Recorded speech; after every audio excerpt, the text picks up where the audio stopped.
সকলোকে মই পুনৰবাৰ স্বাগতম জনাইছোঁ। আজি আমাৰ মাজত উপস্থিত আছে জনপ্ৰিয় কণ্ঠশিল্পী বিজয় বিশাল দাদা, আৰু তেখেত আমাৰ দুপনি উচ্চ মাধ্যমিক বিদ্যালয়ৰ সোণালী জয়ন্তী বৰ্ষৰ সাংস্কৃতিক বিভাগৰ সম্পাদক। গতিকে আমি বিজয়দাৰ পৰা আমি দুষাৰমান কথা জানিব বিচাৰিম। গতিকে বিজয়দা, নমস্কাৰ। অনুষ্ঠানটো কেনেদৰে আগবাঢ়িম বুলি আপোনালোকে ভাবিছে, সাংস্কৃতিক বিভাগটো, তাৰ বিষয়ে আমি দুআষাৰমান আপোনাৰ পৰা জানিব বিচাৰিছোঁ। বৰ্তমান আমি আলোচনা কৰি আছোঁ, আমাৰ সম্পাদকসকলে আলোচনা কৰিছোঁ, আমি গোটেইখিনি আলোচনা কৰি আছোঁ। তো আমি প্ৰথম আৰম্ভ কৰিম, ধৰি লোৱা আমাৰ আমি আজি ছাৰৰ লগত পাতিছোঁ। আমি সাংস্কৃতিক অনুষ্ঠানটো ধৰি লোৱা 5 তাৰিখে আমাৰ শিক্ষক দিৱস ছেপ্টেম্বৰ 5 তাৰিখে আৰু 6 তাৰিখৰ পৰা আৰম্ভ কৰিম। 5 তাৰিখে ধৰি লোৱা আমি কিবা কুইজ চুইজ কিবা পাতিব পাৰোঁ নেকি শিক্ষক দিৱসৰ দিনাখন, তেনেকৈ আলোচনা এটা কৰিছিলোঁ, তেনেকৈ ভাবিছোঁ। তাৰপাছত আৰু বাকী আমি তাৰ মাজতে আমাৰ অনুষ্ঠানৰ শেষৰ আগমুহূৰ্তত ধৰি লোৱা কোনোবা এটা দিনত আমি আমাৰ কম্পিটিশ্যন কিবা পাতিম, প্ৰতিযোগিতা পাতিম, ধৰি লোৱা ভূপেন হাজৰিকা প্ৰতিযোগিতা বা নৃত্য প্ৰতিযোগিতা তেনেকৈ পাতিম। আৰু শেষত ধৰি লোৱা আমাৰ সাংস্কৃতিক শোভাযাত্ৰাটো ভালকৈ কৰিব লাগিব বুলি আমি মনস্থ কৰিছোঁ, সেইটো তেনেকৈ ভাবিছোঁ। তাৰপাছত বাকী অনুষ্ঠানখিনি আমি সাংস্কৃতিক অনুষ্ঠানবিলাক যেনেকৈ ধৰি লওক আমাৰ গান বাজনা হ'ব আৰু কিবা নাটক হ'ব, ভাওনা কৰিম, ধৰি লোৱা তেনেকৈ শেষ কৰিম বুলি ভাবিছোঁ ধুনীয়াকৈ। আৰু ধন্যবাদ। আপোনাৰ মানে আহিবলগীয়া কিবা গানৰ বিষয়ে আমাক জনাওক, আমি দৰ্শকে সেইটো কথা নিশ্চয় জানিব বিচাৰিব। গানৰ কাম এটা কৰিব লৈছোঁ এতিয়া, মডাৰ্ণ চং এটা, আৰু দুটামান গান লিখি থোৱাও হৈছে। যদি 2-3টামান লিখি আছোঁ, যদি যিটো ভাল লাগে আমি তেনেকৈ ধন্যবাদ দাদা। গতিকে আপোনালোকে চাই থাকিব, আমি আৰু দুজনমানৰ আমি ইণ্টাৰভিউ ল'ম। আমাৰ কমল শইকীয়া ছাৰ আছে, আমাৰ সাংস্কৃতিক বিভাগৰ সভাপতি আছে। গতিকে আমি আপোনালোকক সকলোবোৰ কথা আমি জনাই দিম। ধন্যবাদ। নমস্কাৰ, আকৌ পুনৰ এটা নতুন ভিডিঅ'লৈ স্বাগতম জনাইছোঁ। আজি আমাৰ লগত উপস্থিত আছে দুপনি উচ্চ মাধ্যমিক বিদ্যালয়ৰ প্ৰধান শিক্ষক শ্ৰীযুত কমলজ্যোতি শইকীয়া ছাৰ।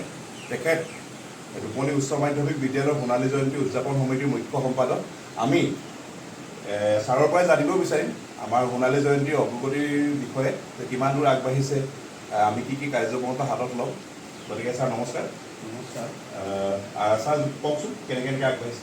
নমস্কাৰ। প্ৰথমতে মই দুপনি উচ্চ মাধ্যমিক বিদ্যালয়ৰ প্ৰাক্তন ছাত্ৰ ছাত্ৰীসকল যিসকলে প্ৰথমতে এই সোণালী জয়ন্তী মহোৎসৱ উদযাপন কৰিবলৈ মই যদিও পিছ পৰি আছিলোঁ, তথাপিও তেওঁলোকে উৎসাহিত কৰি যে আমাক সোণালী জয়ন্তী আগবঢ়াই নিয়াত সহায় সহযোগিতা কৰিছে, তেওঁলোকলৈ মই অশেষ ধন্যবাদ জনাইছোঁ। তেওঁলোকৰ সহযোগতে আমি ৰাজহুৱা আদান কৰি সোণালী জয়ন্তীৰ কাম আৰম্ভ কৰিছোঁ। উপ সমিতিসমূহ গঠন হৈছে।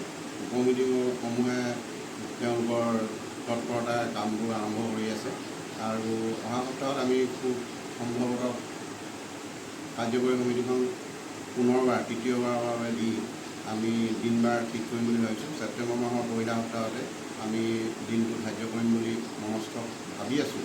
আমি 3, 4, 5 তাৰিখৰ ভিতৰত আমি তাৰিখটো কোনোবা এটা দিনত আমি শুভ আৰম্ভণি কৰিম।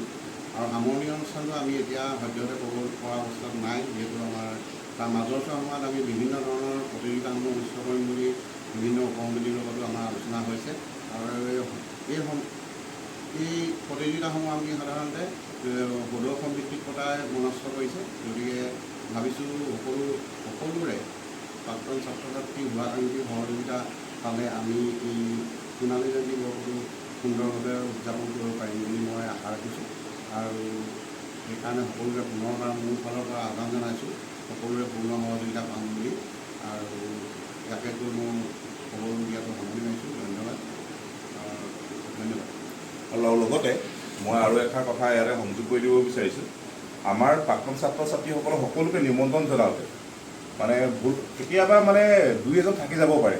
সেইকাৰণে আমি আগতীয়াকৈ ক্ষমা বিচাৰিছোঁ, যাতে কাৰোবাৰ ওচৰত যদি নিমন্ত্ৰণী পত্ৰ নাযায়, তথাপিও নিজৰ স্কুল বিদ্যালয় বুলি, অনুষ্ঠানটো নিজৰ বুলি সকলো যাতে আগবাঢ়ি আহে, কাৰণ সকলোৰে সহায় সহযোগিতাৰ ফলতহে আমাৰ এই অনুষ্ঠানটো সাফল্যমণ্ডিত হ'ব। গতিকে আমি পুনৰবাৰ সকলোকে ধন্যবাদ জনাই এই ভিডিঅ'টো ইমানতে আমি সামৰি মাৰিছোঁ।